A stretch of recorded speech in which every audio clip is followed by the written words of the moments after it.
যেগুলো আমরা পেয়েছি সেগুলো এক একটি পাথর, তার মধ্যে প্রাণ সৃষ্টি করা হয়েছে। আর তা থেকে আমরা কামনা জানিয়ে আসি, ধর্মের কামনা, নিজের কর্মের কামনা। এই পাথর সেটি আমরা এই দেশের মাঝেই হোক আর সে কোনো দেশের মাঝেই হোক, সেগুলো এক একটা, যেমন এই শিলা আবির্ভাব হয়েছে, তাতে প্রাণ প্রদান সৃষ্টি করা আছে। আর সেই প্রাণ প্রদানে আজকে দেখব আমরা কোথায় এসেছি। কারণ যেগুলো স্থান সৃষ্টি করা হয়েছে সেই স্থানগুলো পবিত্রর মাঝে আজ আমরা হারিয়ে ফেলেছি। কারণ সেই সময় যারা সাধনা করেছেন তারা এই স্থান সাধনা করে সিদ্ধায় নিয়েছেন, আর সেই স্থানগুলো কোনো রাজা দান দিয়েছেন, আর সেই দানের মাঝেই হয়তো সৃষ্টির স্থান গড়ে উঠেছিল। প্রকৃতিতে যা কিছু পেয়েছি সবই সৃষ্টির দান খেত। আজ আমরা চড়ছি বহু উচ্চ স্তর, এটাও কারণ এই পাথর সেটা পবিত্র মনে যদি আমরা কামনা করি তাহলে এই পাথর থেকে আমরা সাহারা পাই। কিন্তু আবার এটাই হয়তো ঘটছে ব্রহ্মাণ্ডর মাঝেই। কারণ বাংলার মাঝে দেখবেন সে পাথরগুলো হয়তো সময় গড়িয়ে গেছে, আর সেই পাথরই, পবিত্র পাথরগুলো অপকর্মের কাজ হয়তো কর্ম করে যাচ্ছেন। তো সেগুলো আজ মনে হয় জাগবে না। কারণ সেই পাথরগুলো আজও হয়তো যদি তাকে শ্রদ্ধার মাঝে আসি সেগুলো জেগে আছে, আর এই সমাজ তাকে ঘুম পাড়িয়ে দিচ্ছে। কারণ যে ধরনের আজকে সমাজের মানব জাতি আছে, সে হিন্দু হোক আর মুসলিম সম্প্রদায় যারাই হোক না কেন, তারা যে পরিস্থিতির মাঝে হাঁটছে, জানবেন এই রাজ্যের কেন এই দেশের দুর্ভাগ্য হয়তো নেমে পড়েছে। কারণ এক একটি বছর হয়তো আসছে, কিন্তু সমাজ ভাবছে সাহারা আসছে, নতুন সাল হয়তো আমাদের জীবনে খুশি আসছে, আর আমরা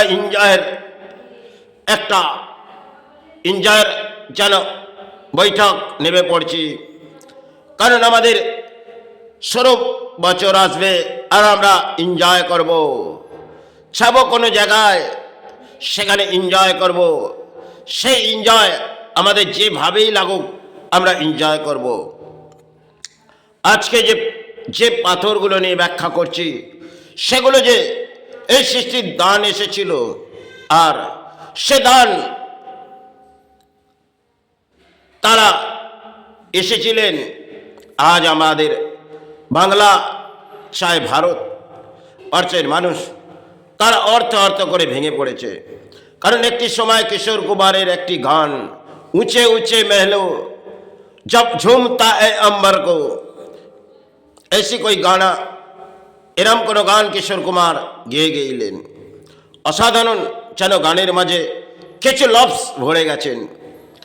আজ জানবেন এই পরিস্থিতির দুর্ভাগ্য হয়তো সমাজের, কারণ সমাজের মেরুদণ্ড ভেঙে পড়েছে।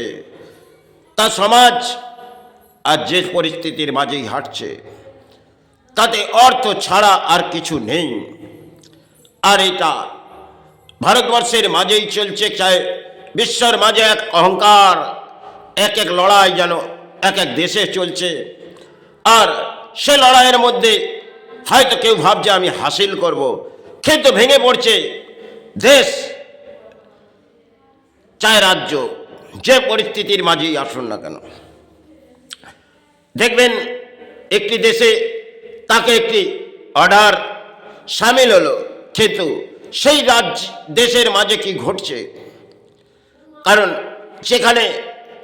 সেখানে দেখবেন একটি ছোট দেশ, তার পরিস্থিতি কোথায় আসছে। আর হয়তো দেখবেন এই সমাজে বড় ভয়ঙ্কর হয়তো একটি প্রলয় গেছে, কেন এখনো মহাপ্রলয় আসেনি, কিন্তু পরিস্থিতি যা আসছে এই সমাজে আসবে। কারণ তাকে রক্ষা করার মতন মনে হয় কোনো সুরক্ষা কবচ কারো কাছেই নেই। কারণ যে ধরনের ভগবান শ্রী বিষ্ণু, তিনি তো এই সমুদ্র যেটা লঙ্কা প্রবেশ করার জন্যে তিনি তার ক্ষমতা ছিলেন, তিনি তো ভগবান রাম ছিলেন, আর তিনি এই ভূমির মাঝে এসেছিলেন ভগবান শ্রীরাম হয়ে। কিন্তু আজ হয়তো জায়গায় জায়গায় দেখব এক একটি ধ্বজা উড়ছে, ধর্মের ধ্বজা উড়ছে। যতটাই ধর্মের ধ্বজা উড়ছে মনে হয় ততটাই এরা ধর্মকে তলানিতে পাঠাচ্ছে। সে ধরনেরই আজকে সমাজে দেখব রাজনীতি, আর এটা জনজোয়ার ভাসছে আর সমাজ গ্রহণ করছেন। কারণ এক অংশের খেলা হয়তো সৃষ্টির এসেই গেছে, ছাড়ি না। এটা সমাজ সে পরিস্থিতির মাঝে হাঁটছে, তাতে সমাজের মেরুদণ্ড তো ভেঙে গেছে। আরও যত সময় আসবে তাতে জানবেন সমাজের দুর্ভাগ্য আরও ভয়ঙ্কর নেমে পড়বে। কারণ যত রাত গড়িয়ে গেছে তত হয়তো সেবার মাঝেই এসেছি, কিন্তু আজ আছি কাল ফিরে যাব। কিন্তু এই সমাজে আর মনে হয় জাগবে না, কারণ সমাজে সব থেকে প্রধান ধর্ম হয়ে গেছে অর্থ। সেভাবেই হোক সমাজ লোটো, দেশের নেতা থেকে আরম্ভ করে দেশের সারা বুদ্ধিজীবী সমাজ বসে আছেন, তারাও এই সমাজ লুটছে। আর দেশের এক এক বড় বড় পূজারী যারা দেশ থেকে অর্থ লুটে কোনো দেশের মাঝেই সাহারা করছে, জানবেন কোনো ছাগার মাঝে কেঁপে উঠছে এক এক। তাহলে অঙ্কের খেলা মনে হয় এখানে সৃষ্টি হয়ে আসছে। কারণ বাংলা বহু কেউ সাধনা করেছিলেন, আর সেই বাংলায় ঘটবে কিছু। কারণ বাংলার মেরুদণ্ড ভেঙে গেছে। সে ধরনের হিন্দু আর যে ধরনের মুসলিম সম্প্রদায় তারা যে পরিস্থিতির মাঝে হেঁটেছে, তাতে জানবেন সমাজের দুর্ভাগ্য নেমে দিয়েছে। কারণ ধর্ম ধর্ম করে চিৎকার করে যাচ্ছেন, আর যেমন রাজনীতির জ্বর ভাসেছে তাতে ধর্মকে তলানিতে পাঠিয়েছে। জানবেন কেউ রক্ষা করার এখানে নেই। তিনি রক্ষা করতে পারে, কিন্তু সেটা আমরা হারিয়ে ফেলেছি। সে একটি পাথরের মধ্যে সে শক্তি প্রধান ছিল, সেগুলো আজ আমরা মনে হয় হয়তো কামনা করতে যে সময় গেছি, আর আজ যে কামনাগুলো আমরা করে যাচ্ছি অতি পাপ কর্ম নিয়ে মায়ের স্থানে প্রবেশ করছি, মা আমায় দান দে, আর ওই সমাজের কিছু পরিস্থিতি ভেঙে দে। এটাই তো ঘটছে। দেখবেন যে তারাপীঠ স্থান থেকে আরম্ভ করে সেগুলো যে ক্রিয়াকার্যর কাজগুলো এই সমাজে চলছে, তাতে জানবেন এই বাংলার কেন, এই ভারতবর্ষের কেন, বিশ্ব ব্রহ্মাণ্ডর পরিস্থিতি কিন্তু এসে গেছে। কারণ সেই পরিস্থিতিতে রোকার ক্ষমতা মনে হয় কারণেই না আসবে বৈশিষ্ট্য, না আসবে বাম, আর না আসবে সাধক। কিন্তু এই বাংলা যে পরিস্থিতির মাঝে হেঁটেছে তাতে জানবেন প্রলয় দেখেছেন, আর এখনো মহাপ্রলয় হয়তো দেখেননি। কিন্তু একের পর এক সিমটন আসছে দেশের মাঝে। কখনো কখনো কোনো ঝড় বয়ে আসছে আর দেশের মিডিয়া কিছু চিৎকার করছে, কিন্তু আবার সময়ের সাথে সাথে সব ভুলে যাচ্ছে। কিন্তু এই পরিস্থিতি যা আসছে তাতে কোনো ভয়ঙ্কর প্রলয় নিশ্চয়ই আসবে, তাতে কামনা জানাই না আসুক। কিন্তু কোটি কোটি সৎ থাকলে সতের থেকে অসৎ পরিণাম ভয়ঙ্কর। তাহলে এই পরিণামে প্রকৃতিতে যে পাথরগুলো আমাদের সৃষ্টি করা হয়েছিল সেগুলো মন্দিরের মাঝেই, আর বহু কিছু সেগুলো দেখা যাবে পুরনো সময় মাজারও আছে, আর যেটা কাবাব সেটাও তো পাথর। তাহলে এই পাথরে আমরা শ্রদ্ধার মাঝে ডেকে কামনা করি। আজকে মনে হয় পরিস্থিতি মনে হয় এই পাথরের, সেগুলো আমরা হারিয়ে ফেলেছি।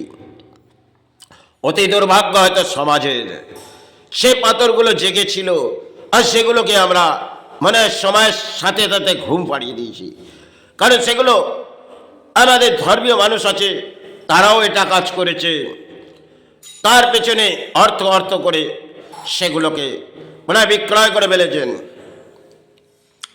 কারণ তাকে ঘুমে পাড়ানো হয়েছে আর আমায় অর্থ দিয়ে, এটাই তো চলেছে। কারণ যেগুলো দেখবেন কালীঘাট স্থান থেকে আরম্ভ করে এক একটি সতীপীঠ সেগুলো আবির্ভাব করা হয়েছিল, তাতে হয়তো মূর্তি প্রধান আছেন, কিন্তু 51টা পীঠ যেগুলো আবির্ভাব কোথায় কোথায় হয়তো দেশের মাঝে ছড়িয়েছিল। আজ মনে হয় সে সতীপীঠগুলো সেগুলো পাথরের মধ্যে সৃষ্টি করা, আর সেই পীঠগুলোর মাঝে চলছে অর্থের খেলা। তাহলে আসছে সমাজে এক ভয়ঙ্কর খেলা, এটাই আসবে, এর রোকার ক্ষমতা কিছু নেই। কারণ সাধনা এই সমাজে যাবে না, আর সমাজের মেরুদণ্ড ভেঙে পড়েছে। তাই যদি না আসুক কামনা করি, কিন্তু ব্রহ্মাণ্ডর মাঝে এক ভয়ঙ্কর লড়াই হয়তো কিছু প্রাণীকে দেখতে হবে। কোটি কোটি মানুষ সৎ থাকলে সতের থেকে অসৎ বেশি। তাহলে কিশোর কুমার ভৌকান হয়তো বাংলার মাঝ থেকে এসেছিলেন আর ভারতবর্ষের মাঝে কিছু গান ছড়িয়ে গেলেন। উঁচে উঁচে মেহলো জব চুমতা है पर्वत को, এই ধরনের গান তিনি হয়তো গেয়ে কণ্ঠে গেয়ে গেলেন। আর সে গান যদি ভাবি সে আজ আসছে কি বাংলার মাঝে, আর ঘটছে কি ভারতবর্ষের মাঝে, বাংলার মাঝে এবং বহু দেশের মাঝে ঘটছে কি, কেন এক একটা অহংকার সৃষ্টি হয়েছে। এই অহংকার সে আমরা প্রাণী সৃষ্টি করেছি, তাতে দমন মনে হয় তিনিই করবে, তাতে রক্ষা করার কারো ক্ষমতা নেই। কারণ কলির দণ্ড এটা এসে যাচ্ছে। কারণ সমাজে যখন অর্থ অর্থ করে চিৎকার করে, কলি এক দণ্ড নিশ্চয়ই দেবে। এর পরিস্থিতি সমাজকেই মেনে নিতে হবে। কারণ যে সমাজে বাংলা এসে গেছে, তারা কেউ স্থান গড়বে, আর সেখানে স্থান গড়বে বাবা জগন্নাথ। তিনি লুস্থ হয়েছেন। দেখুন সেই স্থান আজও যদি মনে করি পবিত্র স্থান, সে স্থানের রীতিরিবাজ বহু সৃষ্টি করা আছে, আর সেটা সেভাবে হোক হয়তো রাজ্য সরকার গড়ে ফেললেন, কিন্তু পরিস্থিতি কিন্তু বাংলা কেন ব্রহ্মাণ্ডর মাঝেই স্থান, আর তাতে হয়তো অর্থ নিয়ে, দেশের অর্থ নিয়ে কিছু স্থান গড়ে দিলাম, আর বহু জায়গায় ফুল ফেলে দিলাম, কিছু অর্থ দিয়ে দিলাম, তাতে সমাজের দান গৌণ সমাজ মানুষ করে নিন। তাহলে এটা বাংলার মাঝে ঘটেছে, আর পরিস্থিতি মানুষ সেটেছে। কারণ সেবা ভেঙে পড়েছে, আর আসবে সেবার নেতারা, তারাই সেবা চালাবে, আর পুরো যাবে কিছু অর্থ নিয়ে আসতে, কিছু সময়ের জন্য সেবা করবে, আর যেন ধর্ম বিক্রয় হবে। এটাই তো ধর্ম। তাই এই ধর্ম মনে হয় তলানিতে চলে গেছে। এ ধর্ম আর যে কোনো ধর্মই দেখুন আজকে হিংসার মাঝে লড়াই, এটাই প্রকৃতির এক ভয়ঙ্কর খেলা। হয়তো কলির এক অংশের খেলা হয়তো সৃষ্টির মাঝে চলে এসেছে, জানি না কি আসবে। তবে যাই আসুক, সমাজকে এটা মেনে নিতে হবে। কারণ সতের থেকে অসৎ বেশি, আর আমরা সে কামনা আজ করতে পারবো না। কারণ আমাদের মধ্যে অর্থের লোভ লালসা এসে গেছে, আর মনের মধ্যে পাপ বৃদ্ধি, আর এই পাপের বোঝ হয়তো এই ধরতেই করবে। তাতে রক্ষণাবেক্ষণা তিনিই করতে পারে, কিন্তু সেই সমাজে আর মনে আমরা আত্মবিশ্বাস দিয়ে সেগুলো যে পাথরগুলো জাগিয়ে গেছিলেন, তারা সাধনা করেছিলেন, আজ সেই পাথরগুলো আমরা সে কামনা করে সেই পাথরগুলোর মধ্যে সারা আসি, তাতে মনে হয় এই সমাজে কোন পরিস্থিতির মাঝে এসে গেছে। বহু স্থান যে পবিত্র স্থান ছিল, আজকে সেই স্থানগুলো কোথায় এসেছে এটাই জানবেন। তাহলে পরিস্থিতি কিন্তু ভয়ঙ্কর আসবে, তাতে জানি না কামনা করে প্রাণীর সাহারা পাবে কিনা।